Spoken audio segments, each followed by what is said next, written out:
corriger de l'activité Auto 5 sur la chaîne d'information de la chaîne d'énergie. Donc ici on avait les différents éléments qui constituent le robot MBOT, qu'on utilisera aussi en troisième.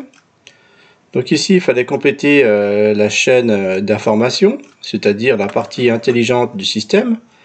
Alors il faut acquérir comme information la position soit de distance des obstacles, soit détecter la ligne, une ligne ou le vide sous le robot. Donc pour acquérir, ce sont des capteurs. Donc il y avait un capteur à ultrasons. C'est le capteur qui est devant, là, qui va capter à quelle distance le robot est d'un mur. Et il y a aussi un capteur infrarouge. Ici, qui va capter la ligne ou s'il y a un trou devant le robot. Donc acquérir, en fait, c'est les capteurs, ce sont les sens du corps humain. Si on compare au corps humain, c'est comment on ressent. Ensuite, quel élément va traiter l'information, c'est-à-dire là, dans quel élément il y a le programme qui va, exécuter les commandes, c'est-à-dire c'est la partie intelligente du système.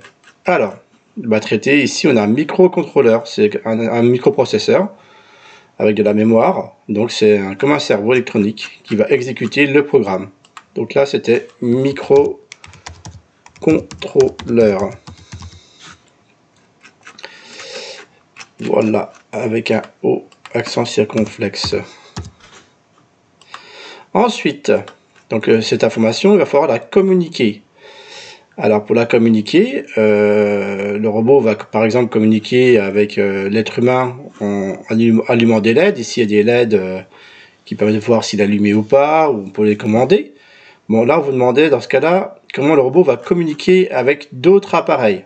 Donc pour communiquer avec d'autres appareils, ou communiquer avec un PC, ou communiquer avec d'autres robots, il va utiliser le Wi-Fi ou le Bluetooth. Ou plus simplement le câble USB. On peut transférer le programme aussi avec le câble USB.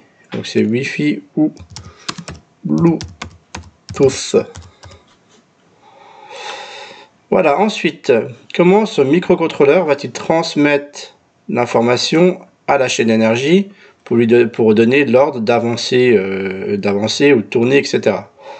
Donc ici, en fait, l'information électrique, elle va passer dans la carte mère. Voilà, c'est ce qui connecte les composants entre eux. C'est un peu comme les nerfs du corps humain. Comment notre cerveau communique avec nos muscles, il communique avec les nerfs. La carte mère. Alors, voici pour la chaîne d'information. On peut passer à la chaîne d'énergie maintenant. Donc, en entrée, on a de l'énergie chimique, parce que dans la batterie, en fait, c'est une réaction chimique qui produit de l'énergie électrique. Donc ici, alimenté, c'est alimenté par une batterie. Ensuite, qu'est-ce qui va laisser passer l'énergie électrique ou pas au moteur, qui va alimenter le moteur? Donc là, en fait, sur la carte mère, ici, on a deux transistors, un transistor pour le moteur gauche et un transistor pour le moteur droite. C'est un peu comme des interrupteurs commandés. C'est-à-dire que le microcontrôleur va envoyer une information et ça va faire laisser passer l'énergie entre la batterie et le moteur. C'est grâce au transistor. Donc ici, c'était transistor.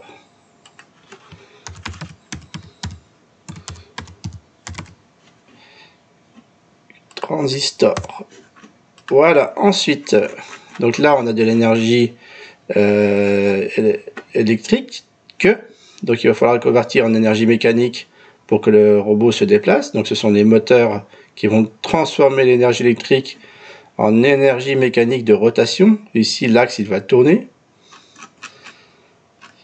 Donc ici c'est le moteur électrique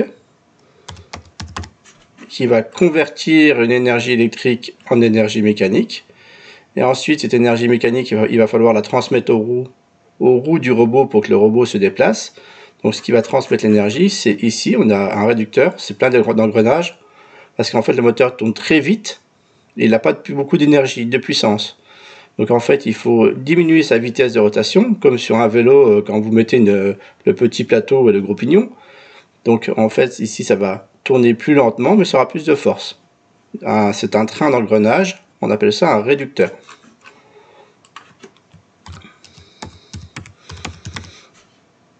Voilà. Les moteurs, il y en a 2. Et les réducteurs, il y en a 2. Donc voici pour le corriger de la chaîne d'information et de la chaîne d'énergie du robot M-Bot. Donc ici, acquérir l'information sur les capteurs. C'est l'essence du corps humain. Ici, traiter l'information sur le microcontrôleur avec le programme. C'est le cerveau en fait du système. Donc le robot peut communiquer en Wi-Fi ou Bluetooth avec d'autres appareils. Sinon, il peut transmettre grâce à la carte mère, ce sont les nerfs du système, à la chaîne d'énergie, l'action de se déplacer. Donc là, ce sont un peu les muscles, la chaîne d'énergie.